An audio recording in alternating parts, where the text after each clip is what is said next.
I used to think my neighborhood was too boring for anything bad to happen. It was the kind of street where nothing ever changed. Everyone kept their lawns trimmed and their porch lights on timers. The guy across the street moved in about 2 years ago. He never introduced himself to anyone. He just quietly started living there. He looked like he was in his mid-40s. He was tall, pale, and always wore dark jackets. Even in the middle of summer, he dressed like it was cold outside. He never had visitors. He never waved to anyone. He kept his blinds shut almost all the time. At first, I didn't think anything of it. Some people just like their privacy. But then I started noticing something strange.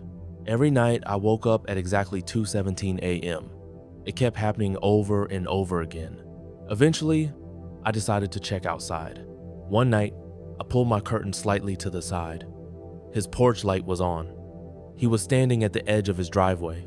He wasn't smoking or using his phone. He wasn't pacing around. He was just standing there. And he was facing my house. Not the street, not the sky, just my house. I let the curtain drop immediately. My heart was beating way faster than it should have. I told myself I was just being paranoid. The next night, I checked again at 2:17. His porch light came on right on time, and there he was again. Same spot, same posture, same direction. When my curtain shifted, his head tilted slightly. It was like he noticed the movement, like he knew I was watching him. After that, I stopped looking. I kept my blinds shut at night. I tried to ignore it. About a week later, I got a notification from my security camera. Motion detected at 2:19 a.m. I opened the app immediately. He was standing in my driveway, not across the street, not on the sidewalk. He was only a few feet from our front door. He wasn't moving. He was just staring at it. He stood there for almost 3 minutes. Then he slowly turned around. He walked back across the street like nothing happened. I called the police. They knocked on his door. He didn't answer. They told me there wasn't much they could do. He hadn't broken in. He hadn't damaged anything. So I installed more cameras around my house. Front, back, and sides. I wanted full coverage. For 2 weeks, nothing happened. I started to relax again. I thought maybe he got the message. Then one night, I heard my front door handle turning. It was slow and quiet, like someone was testing it. I stood in the hallway and didn't move. The handle stopped, then everything went silent. The next morning, I checked the cameras. At exactly 2:17 a.m., every camera feed went black. All of them at the same time. They stayed black for 7 minutes, then they came back online. There was no explanation for it. 2 nights later, I stayed awake. I sat in the living room with the lights off. I waited for 2:17. Right on time, his porch light turned on, but he didn't step outside. Instead, my front motion light turned on. I heard something shift against the front door. Then there were 3 soft knocks, slow and deliberate. Then I heard a voice, low, calm, and right outside the door it said, "I know you're awake." I felt like my chest had locked up. I called 911 inches a whisper. The door handle started rattling harder. Then there was a loud bang against the door. I flinched and nearly dropped my phone. After that, everything went silent. When the police arrived, he was inside his house. They spoke to him again. He claimed he had been asleep. This time, the cameras hadn't gone black. The footage showed my front door clearly. There was no one there, no shadow, no figure, no person at all. But I know what I heard. I know that voice wasn't in my head. Someone was at that door. 2 days later, I checked my mailbox. There was a folded piece of paper inside. No envelope, no stamp. It just said one sentence. "You shouldn't have looked at me." I moved out that week. I didn't even wait for the lease to end. I just packed my stuff and left. I don't know if he still lives there. I don't want to know. But sometimes I wake up at exactly 2:17 a.m. and for a moment, I feel like someone is standing at the end of my bed, watching me in the dark, not moving at all.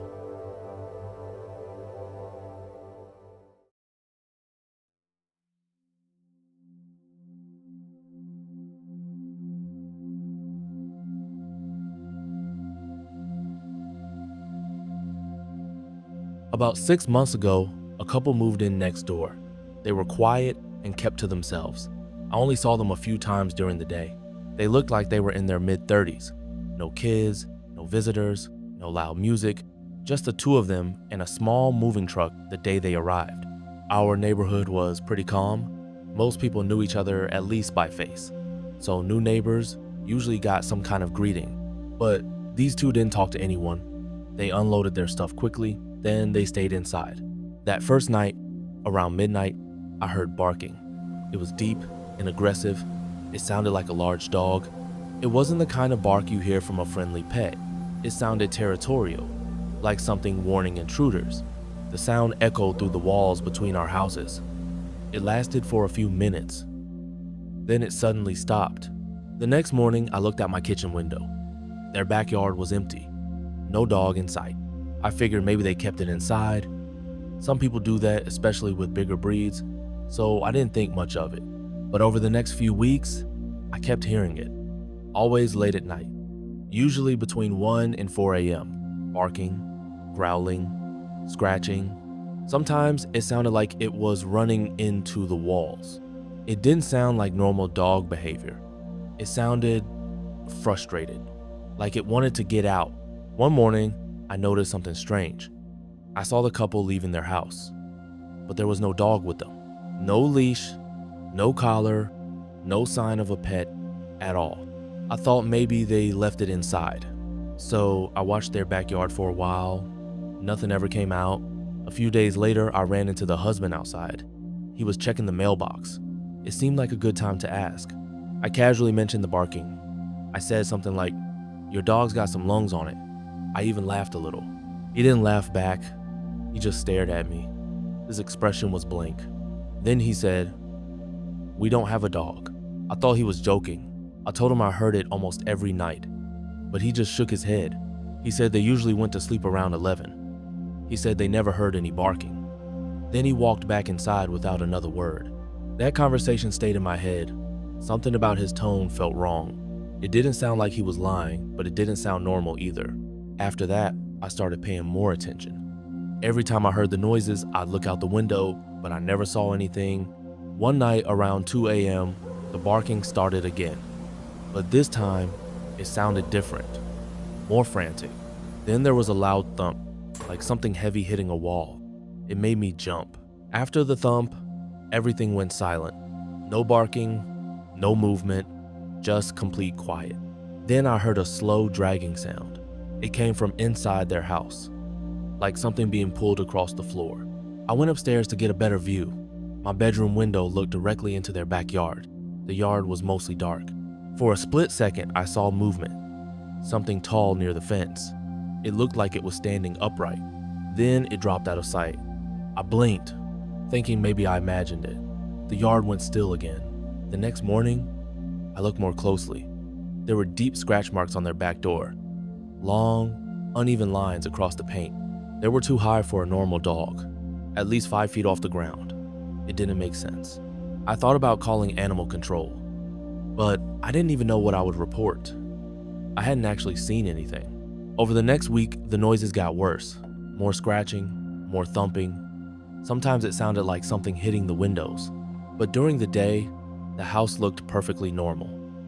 Curtains drawn, no movement inside.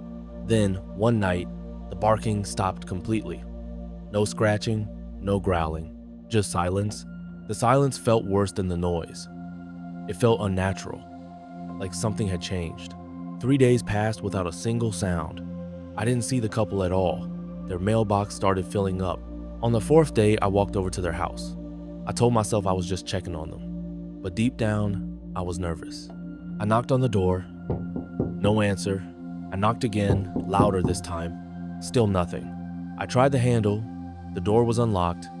That should have been my sign to leave, but I didn't. I stepped inside. The air smelled metallic, like blood. The living room was completely trashed. Furniture was overturned. The walls were covered in deep scratches. It looked like something violent had happened, like a struggle, but there was no one there. I noticed claw marks on the floor.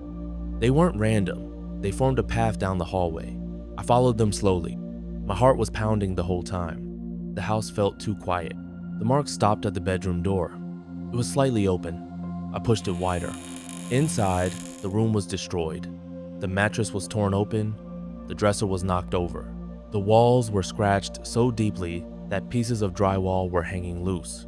It looked like something had been trying to get out. On the far wall, there were words carved into the drywall. They were messy and uneven, like they'd been scratched in a hurry.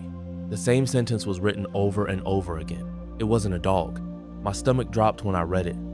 The room suddenly felt smaller, like the air was getting heavier. Then I felt something behind me, a slow breath against the back of my neck, warm and close. I spun around immediately. No one was there. The doorway was empty, but the bedroom window was open. The curtains were swaying slightly. A cold breeze came through. I stepped toward the window. My hands were shaking.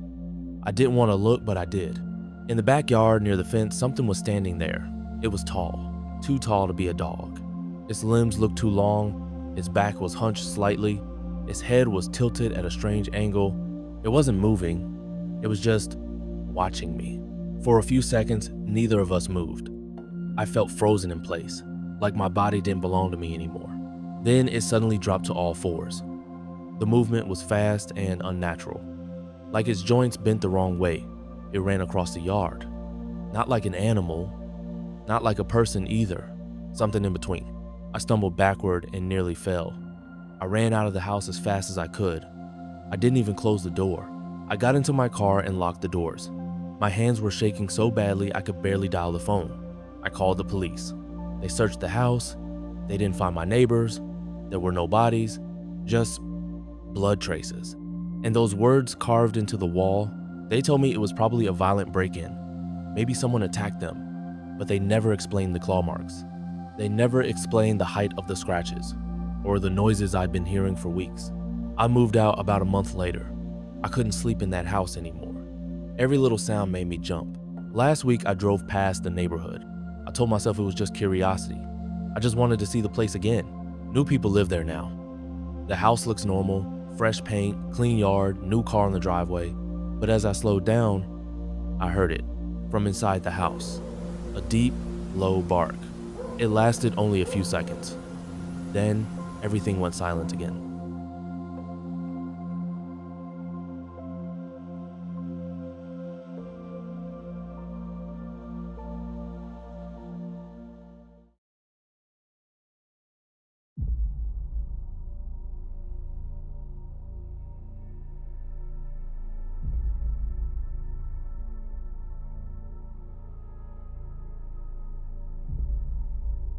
When I was 19, my parents left for a 2-week trip overseas. It was the first time I'd ever had the house to myself. I was excited at first. Our house was built in the 1970s. It had an unfinished basement we mostly used for storage. I always hated going down there. The air in the basement was cold and damp. It smelled like old concrete and dust. The light down there flickered constantly. On the third night alone, I noticed something strange. I was in my room around 1 a.m. There was a faint glow coming from downstairs. I opened my bedroom door slowly. The hallway was dark, but the light at the bottom of the staircase was on. It was the basement light. I knew I hadn't turned it on. I hadn't even been down there that day. I walked downstairs carefully. The house was completely silent. Every step felt louder than it should have.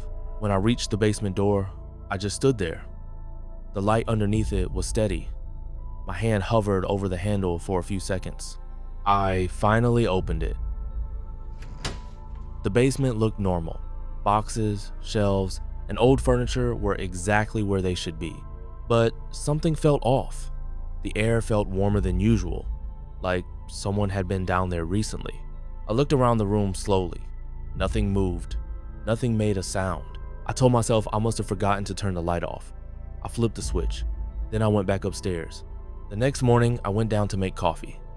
As soon as I reached the bottom of the stairs, I froze. The basement light was on again. A slow feeling of dread crept into my chest. I walked toward the door. My hand was shaking slightly as I opened it. Everything looked normal again, but in the far corner, something was different. One of the folding chairs had been moved. It was open, and it was facing the basement stairs, like someone had been sitting there watching the door. I knew that chair had been folded against the wall. I hadn't touched it in months. I stared at it for a long time. Then I walked over and folded it back up. I placed it against the wall. After that, I locked the basement door. That night, I pushed a heavy dresser in front of the door. I didn't want to take any chances. It just felt safer that way.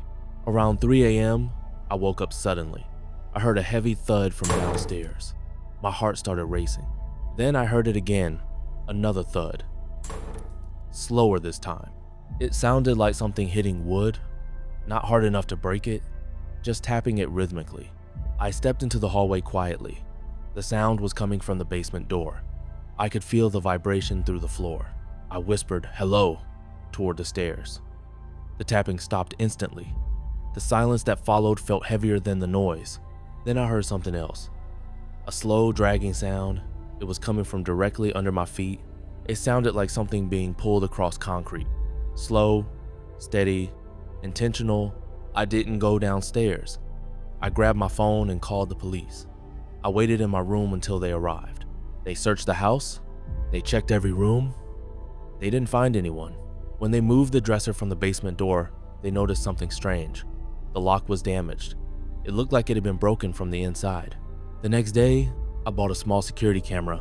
I set it up at the bottom of the basement stairs. I wanted to see what was happening down there. That night, I stayed awake watching the live feed on my phone. Nothing happened for hours. The basement stayed quiet and dark. Around 2:46 a.m., the basement light turned on by itself. My chest tightened. I leaned closer to the screen. From the far corner of the basement, something moved. A tall, thin figure stepped into the light. It was a man. He was wearing filthy clothes. His hair was messy and uneven. He walked slowly toward the stairs. Then he looked straight into the camera. He smiled. His lips moved like he was whispering something. The screen suddenly went black. The feed was gone. I grabbed a baseball bat and ran downstairs. The basement was empty, no one was there, the camera was on the floor, smashed, and the folding chair was open again. It was facing the stairs, exactly like before. I left the house that night. I stayed at a friend's place. I didn't go back alone again. Later, the police discovered a crawl space behind one of the basement walls. It had been sealed decades ago. Someone had reopened it from the outside. Inside, they found blankets, empty food containers, and a small notebook. The notebook was filled with dates. Every date matched nights my parents were home, except the last 3. Those matched the nights I was alone. I never stayed in that house again. We sold it a year later. Sometimes I still think about that man. Living behind the walls, listening to everything we did.